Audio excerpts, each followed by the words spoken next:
तैसे इनको तड़पाएंगे और बाहर कर देंगे।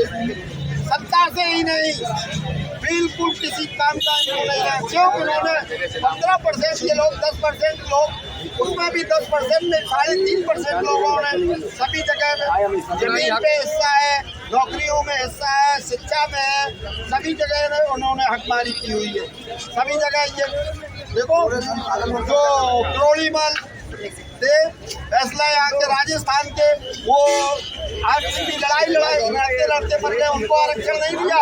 लेकिन EWS सामान्य जाति के लोगों को बिना इंटरव्यू के किसी के ऊपर निरीक्षण के और 10% उनको दे दिए। लेकिन हम लोगों को मांग के हड़ गए, लेकिन कुछ नहीं दिया।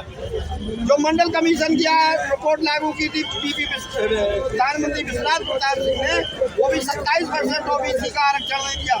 69,000 शिक्षक भर्ती में देख लीजिए।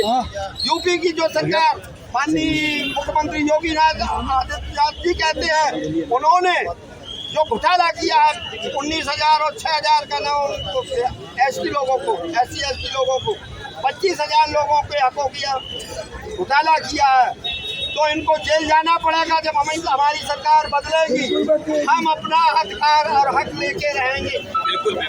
योगी आदित्यनाथ मुख्यमंत्री उत्तर प्रदेश, ये सुन ले, आप तो आप जेल की तैयारी कर ले। आपने जो हक और अधिकार हमारे मारे हैं, 27% में आप 3.86 हमें इन्होंने हिस्सेदारी 27% में दी, जबकि हमारा 27% आरक्षण बनता है। इन्होंने आरक्षण नियमावली का पालन नहीं किया, घोटाला। तो अब हम लोग चुप बैठने वाले नहीं हैं और हम अपने अधिकारों के लिए। चलिए दोस्तों, चाचा से एक जानकारी मिली है कि जो हमारे बाबा साहेब का, जो हमारे महापुरुषों का जो धरोहर है, उसको हम व्यर्थ नहीं जाने देंगे। अब सुरक्षा में हम लगेंगे। अब जो भी कोई यहाँ से लाएगा, उसको हम लोग छोड़ेंगे नहीं। हम इससे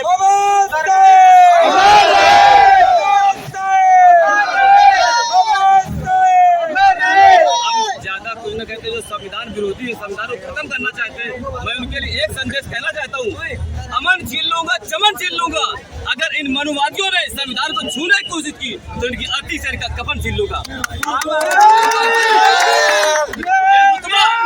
ये रुतबा मेरे सर को तेरे संविधान से मिला है, ये सम्मान भी मुझे तेरे संविधान से मिला है। औरों को जो मिला है वो मुकद्दर से मिला होगा, मुझे तो मुकद्दर भी तेरे संविधान से मिला है। और एक बात और कहना, यहाँ हिंदू मुस्लिम सिख ईसाई सबका बराबर सम्मान रहेगा, लेकिन एक बात याद रहे, यह भारत है जहाँ सबसे ऊपर संविधान रहेगा। इसी के साथ मैं जानने का कोशिश करता हूँ कि यहाँ कुछ मुसलमान लोग हैं, उन भाइयों से मैं जानने का कोशिश करता हूँ कि किस विचारों को लेकर के यहाँ उपस्थित हैं।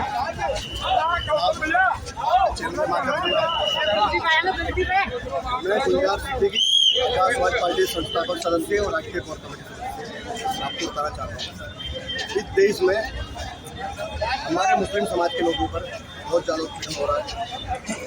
वो हत्या के नाम पर मारा जा रहे हैं, रोटी के नाम पर लोग मारे जा रहे हैं, हमारे लोग मूँछों पर रखने पर मारे जा रहे हैं। एक जाति को टारगेट किया जा रहा है और इस देश में एक भाई मानी लोकप्रिय सांसद मानी हम मुस्लिमों के, हम दलितों के, हम बहुजन समाज के लोग, वो हमारी जान है। हमारे दलित भाई का या पसीना गिरेगा, वहाँ मुस्लिम समाज के तो जितने भी कानून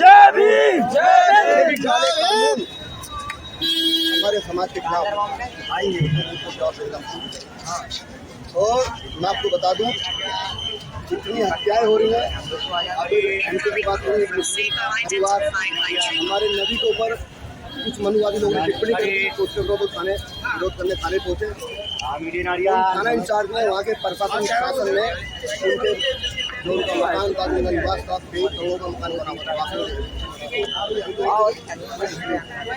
एक भाई उत्तराखंड में हत्या कर दी, क्यों कर दी?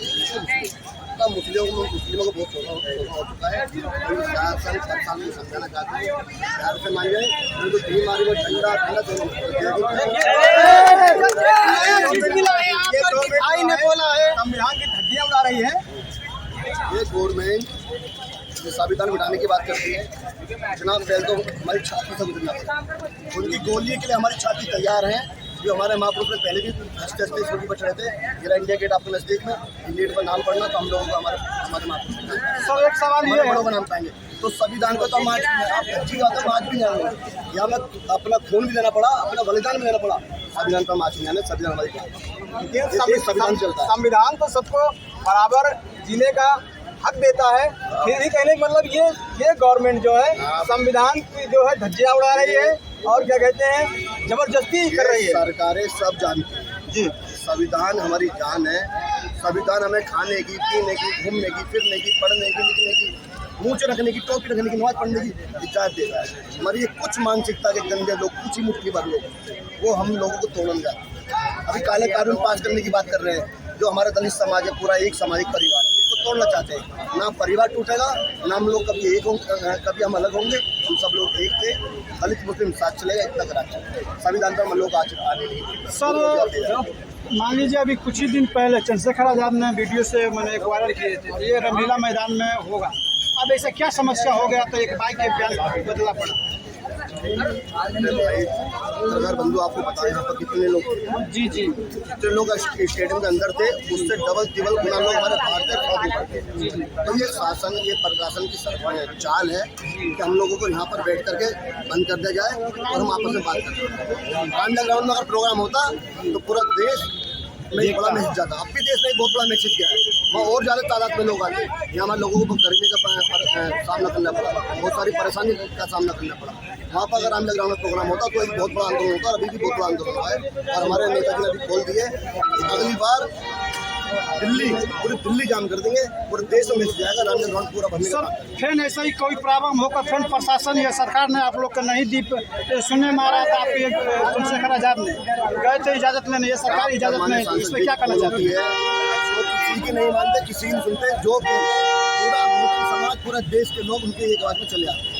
सर मान लीजिए फिर भी ये सरकार जो रही है, हमारा रही है, ये तो सड़कों पर होना चाहिए, एक कमरे भिन्न में हाल में हुआ, इस पर आप क्या करना चाहते हैं? तो आप पत्रकार बंधु, आपको सारी मालूम, सारी पता है आपको जी। इतनी बड़ी आबादी हमारे लोग देश वो हर प्रदेश से बिहार। अच्छा मान लीजिए अभी चंद्रशेखर आजाद ने अभी ऐलान किए हैं, तो आने वाले समय में हम लोग करेंगे, इस पर आप क्या करेंगे? आने वाला जो समय होगा उसमें एक ऐतिहासिक रैली होगी, पूरे देश में आवाज सुनेगी। बहुत बड़ी रैली का आह्वान किया है हमारे नेताजी माननीय चंद्रशेखर आजाद साहब ने। तो ये देश जो सरकारें चल रही है, मनुवादी सरकार चलाने वाले लोग हैं, वो समझ जाए, नहीं तो उन्हें समझाने का रास्ता में आता है। संविधान में आस्था रखने वाले लोग हैं, संविधान को साथ देके चलेंगे। आपका कहने का मतलब है कि बहुजनों की जो ताकत है उसको एक तरीके से छुपाया गया है, आपका कहने का मतलब यही है? तो छुपाया भी जा रहा है, बहुजन समाज में हमारे फूट भी डाली जा रही है, काले कानून हमारे खिलाफ भी बात हो रहे हैं। देश तो हमारे बाप का है, हमारा है, तो मनुवादी को देश थोड़ी है। बोला यहाँ पे प्लस पॉइंट भैया से ये मिला है, भाई से, कि भाई हमारे दिल है और भाई हमारे जान है। भाई को अगर कुछ होगा तो हम लोग कतई बर्दाश्त नहीं करेंगे, जो भाई का निर्णय होगा हम लोग हर तरीके से उसको उतरने का कोशिश करेंगे। और वो ये दूसरे भाई हैं, मैं इनसे भी जानने का कोशिश करता हूँ कि ये भाई के निर्देश को किस तरीके से पालन करना चाहते हैं और क्या इनका निर्देश है। आओ देखिए,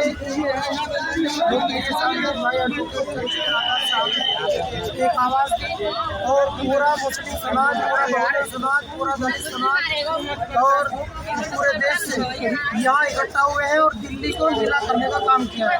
और भाई एडवोकेट चंद्रशेखर आजाद साहब ने जो काम किया है सांसद बनने के बाद, और सांसद में एक गवाह पत्र समाज और न जाने कितने लोगों की आवाज़ बन करके वहाँ खड़े हुए हैं। तो ये पूरे देश में मैसेज गया है और पूरे देश के 90% लोग इस वक्त ये चाहते हैं कि आने वाले समय के अंदर भाई एडवोकेट चंद्रशेखर आजाद साहब एक बड़े पैमाने पर नेता बनेंगे और उत्तर प्रदेश की जो राजनीति है उसमें उभर कर